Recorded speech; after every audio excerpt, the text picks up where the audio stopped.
Alkitab setahun hari ke-165, 14 Juni. Mazmur 73 ayat 15 hingga 28. Seandainya aku mau berkata-kata seperti itu, maka sesungguhnya aku telah berkhianat kepada angkatan anak-anakmu. Tetapi ketika aku bermaksud untuk mengetahuinya, hal itu menjadi kesulitan di mataku.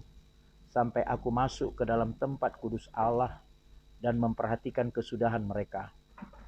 Sesungguhnya di tempat-tempat licin kau taruh mereka, kau jatuhkan mereka sehingga hancur. Betapa binasa mereka dalam sekejap mata, lenyap habis oleh karena kedahsyatan. Seperti mimpi pada waktu terbangun, ya Tuhan. Pada waktu terjaga, rupa mereka kau pandang hina. Ketika hatiku merasa pahit, dan buah pinggangku menusuk-nusuk rasanya. Aku dungu dan tidak mengerti. Seperti hewan aku di dekatmu, tetapi aku tetap di dekatmu. Engkau memegang tangan kananku, dengan nasihatmu engkau menuntun aku, dan kemudian engkau mengangkat aku ke dalam kemuliaan. Siapa gerangan ada padaku di sorga selain engkau? Selain engkau tidak ada yang kuingini di bumi. Sekalipun dagingku dan hatiku habis lenyap, gunung batuku dan bagianku tetaplah Allah selama-lamanya. Sebab sesungguhnya siapa yang jauh daripadamu akan binasa. Kau binasakan semua orang yang berzina dengan meninggalkan engkau. Tetapi aku suka dekat pada Allah. Aku menaruh tempat perlindunganku pada Tuhan Allah, supaya dapat menceritakan segala pekerjaannya. Kisah Para Rasul 9. Sementara itu berkobar-kobar hati Saulus untuk mengancam dan membunuh murid-murid Tuhan. Ia menghadap imam besar dan meminta surat kuasa daripadanya untuk dibawa kepada majelis-majelis Yahudi di Damsyik, supaya jika ia menemukan laki-laki atau perempuan yang mengikuti jalan Tuhan, ia menangkap mereka dan membawa mereka ke Yerusalem. Dalam perjalanannya ke Damsyik, ketika ia sudah dekat kota itu, tiba-tiba cahaya memancar dari langit mengelilingi dia. Ia rebah ke tanah dan kedengaranlah olehnya suatu suara yang berkata kepadanya, "Saulus, Saulus, mengapakah engkau menganiaya aku?" Jawab Saulus, "Siapakah engkau, Tuhan?" Katanya, "Akulah Yesus yang kau aniaya itu. Tetapi bangunlah dan pergilah ke dalam kota. Di sana akan dikatakan kepadamu apa yang harus kau perbuat." Maka termangu-mangulah teman-temannya seperjalanan, karena mereka memandang mendengar suara itu, tetapi tidak melihat seorang pun juga. Saulus bangun dan berdiri lalu membuka matanya, tetapi ia tidak dapat melihat apa-apa. Mereka harus menuntun dia masuk ke Damsyik. 3 hari lamanya ia tidak dapat melihat, dan 3 hari lamanya ia tidak makan dan minum. Di Damsyik ada seorang murid Tuhan bernama Ananias. Firman Tuhan kepadanya dalam suatu penglihatan. "Ananias," jawabnya, "Ini aku, Tuhan." Firman Tuhan, "Mari pergilah ke jalan yang bernama Jalan Lurus, dan carilah di rumah Yudas seorang dari Tarsus yang bernama Saulus. Ia sekarang berdoa." Dan dalam suatu penglihatan ia melihat bahwa seorang yang bernama Ananias masuk ke dalam dan menumpangkan tangannya ke atasnya, supaya ia dapat melihat lagi. Jawab Ananias, "Tuhan, dari banyak orang telah kudengar tentang orang itu. Betapa banyaknya kejahatan yang dilakukannya terhadap orang-orang kudus-Mu di Yerusalem. Dan ia datang kemari dengan kuasa penuh dari imam-imam kepala untuk menangkap semua orang yang memanggil nama-Mu." Tetapi firman Tuhan kepadanya, "Pergilah, sebab orang ini adalah alat pilihan bagiku untuk memberitakan namaku kepada bangsa-bangsa lain, serta raja-raja dan orang-orang Israel. Aku sendiri akan menunjukkan kepadanya betapa banyak penderitaan yang harus ia tanggung oleh karena namaku." Lalu pergilah Ananias ke situ dan masuk ke rumah itu. Ia menumpangkan tangannya ke atas Saulus. Katanya, "Saulus, saudaraku Tuhan Yesus, yang telah menampakkan diri kepadamu di jalan yang engkau lalui, telah menyuruh aku kepadamu, supaya engkau dapat melihat lagi dan penuh dengan Roh Kudus." Dan seketika itu juga seolah-olah selaput gugur dari matanya, sehingga ia dapat melihat lagi. Ia bangun lalu dibaptis, dan setelah ia makan, pulihlah kekuatannya. Saulus tinggal beberapa hari bersama-sama dengan murid-murid di Damsyik. Ketika itu juga ia memberitakan Yesus di rumah-rumah ibadat, dan mengatakan bahwa Yesus adalah anak Allah. Semua orang yang mendengar hal itu heran dan berkata, "Bukankah dia ini yang di Yerusalem mau membinasakan barang siapa yang memanggil nama Yesus ini?" Dan bukankah ia datang ke sini dengan maksud untuk menangkap dan membawa mereka ke hadapan imam-imam kepala?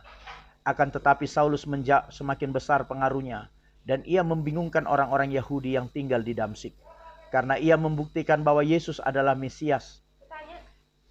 Beberapa hari kemudian orang Yahudi merundingkan suatu rencana untuk membunuh Saulus. Tetapi maksud jahat itu diketahui oleh Saulus. Siang malam orang-orang Yahudi mengawal semua pintu gerbang kota supaya dapat membunuh dia.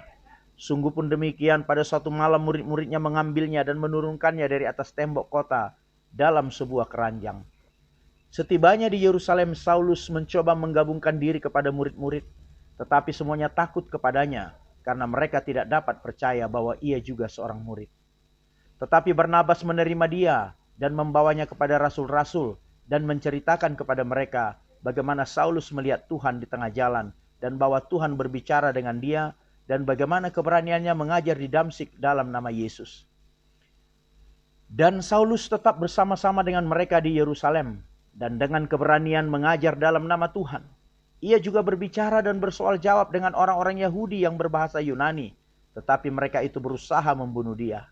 Akan tetapi setelah hal itu diketahui oleh saudara-saudara anggota jemaat, mereka membawa dia ke Kaisarea dan dari situ membantu dia ke Tarsus. Selama beberapa waktu jemaat di seluruh Yudea, Galilea dan Samaria berada dalam keadaan damai. Jemaat itu dibangun dan hidup dalam takut akan Tuhan. Jumlahnya makin bertambah besar dan pertolongan dan penghiburan Roh Kudus. 2 Samuel 22 hingga 23 ayat 7. Daud mengatakan perkataan nyanyian ini kepada Tuhan pada waktu Tuhan telah melepaskan dia dari cengkeraman semua musuhnya dan dari cengkeraman Saul. Ia berkata, "Ya Tuhan, bukit batuku, kubu pertahananku dan penyelamatku. Allahku, gunung batuku, tempat aku berlindung, perisaiku, tanduk keselamatanku, kota bentengku, tempat pelarianku, juru selamatku. Engkau menyelamatkan aku dari kekerasan, terpujilah Tuhan, seruku. Maka aku pun selamat daripada musuhku, sesungguhnya gelora-gelora maut telah mengelilingi aku. Banjir-banjir jahanam telah menimpa aku. Tali-tali dunia orang mati telah membelit aku, perangkap-perangkap maut terpasang di depanku. Ketika aku dalam kesesakan, aku berseru kepada Tuhan, kepada Allahku, aku berseru. Dan ia mendengar suaraku dari baitnya. Teriakku minta tolong masuk ke telinganya. Lalu bergoyang dan bergoncanglah bumi, dasar-dasar langit gemetar. Dan bergoyang oleh karena bernyala-nyala murkanya, asap membubung dari hidungnya, api menjilat keluar dari mulutnya. Bara menyala keluar daripadanya, ia menekukkan langit lalu turun.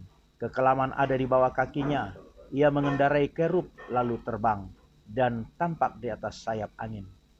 Dan ia membuat kegelapan di sekelilingnya menjadi pondoknya, air hujan yang gelap, awan yang tebal, karena sinar kilat di hadapannya, bara api menjadi menyala. Tuhan mengguntur dari langit, yang maha tinggi memperdengarkan suaranya, dilepaskannya panah-panah, sehingga diserakkannya mereka, yakni kilat-kilat sehingga dikacaukannya mereka.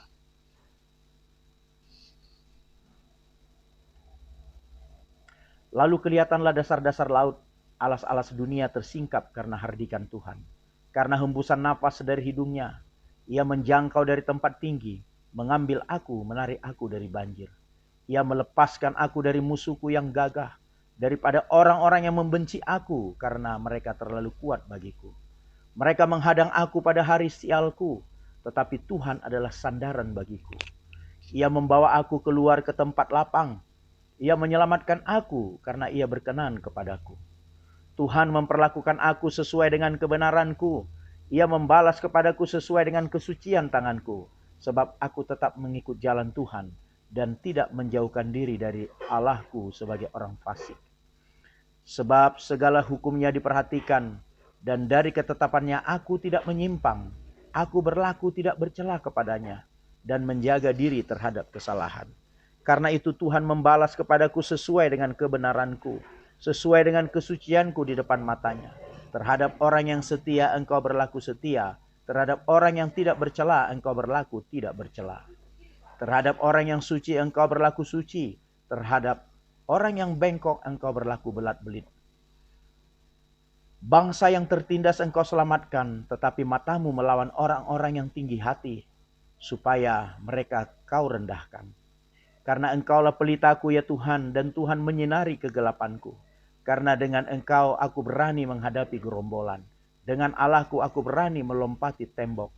Adapun Allah jalannya sempurna, sabda Tuhan itu murni. Dia menjadi perisai bagi semua orang yang berlindung padanya. Sebab siapakah Allah selain dari Tuhan? Dan siapakah gunung batu selain dari Allah? Kita, Allah dialah yang menjadi tempat pengungsianku yang kuat dan membuat jalanku rata. Yang membuat kakiku seperti kaki rusa dan membuat aku berdiri di bukit. Yang mengajar tanganku berperang sehingga lenganku dapat melengkungkan busur tembaga. Juga kau berikan kepadaku perisai keselamatanmu, dan kebaikanmu telah membuat aku besar. Kau berikan tempat lapang untuk langkahku, dan mata kakiku tidak bergoyah. Aku mengejar musuhku sampai mereka kupunahkan, dan tidak berbalik sebelum mereka kau kuhabiskan. Aku menghabiskan dan meremukkan mereka sehingga mereka tidak bangkit lagi, dan mereka rebah di bawah kakiku. Engkau telah mengikat pinggangku dengan keperkasaan untuk berperang. Engkau tundukkan ke bawah kuasaku orang yang bangkit melawan aku. Kau buat musuhku lari daripadaku. Orang-orang yang membenci aku mereka kubinasakan. Mereka berteriak minta tolong tetapi tidak ada yang menyelamatkan. Mereka berteriak kepada Tuhan tetapi Ia tidak menjawab mereka. Aku menggiling mereka halus-halus seperti debu tanah. Aku menumbuk mereka dan menginjak-injak mereka seperti lumpur di jalan. Dan engkau meluputkan aku dari perbantahan bangsaku. Engkau memelihara aku sebagai kepala atas bangsa-bangsa. Bangsa yang tidak kukenal menjadi hambaku. Orang-orang asing tunduk menjilat kepadaku. Baru saja telinga mereka mendengar. Mereka taat kepadaku. Orang-orang asing pucat layu dan keluar dari kota kubunya dengan gemetar. Tuhan hidup, terpujilah gunung batuku. Dan ditinggikanlah kiranya Allah gunung batu keselamatanku. Allah yang telah mengadakan pembalasan bagiku, yang telah membawa bangsa-bangsa ke bawah kuasaku, dan yang telah membebaskan aku daripada penindas. Sebab itu aku mau menyanyikan syukur bagimu, ya Tuhan, di antara bangsa-bangsa, dan aku mau menyanyikan mazmur bagi namamu.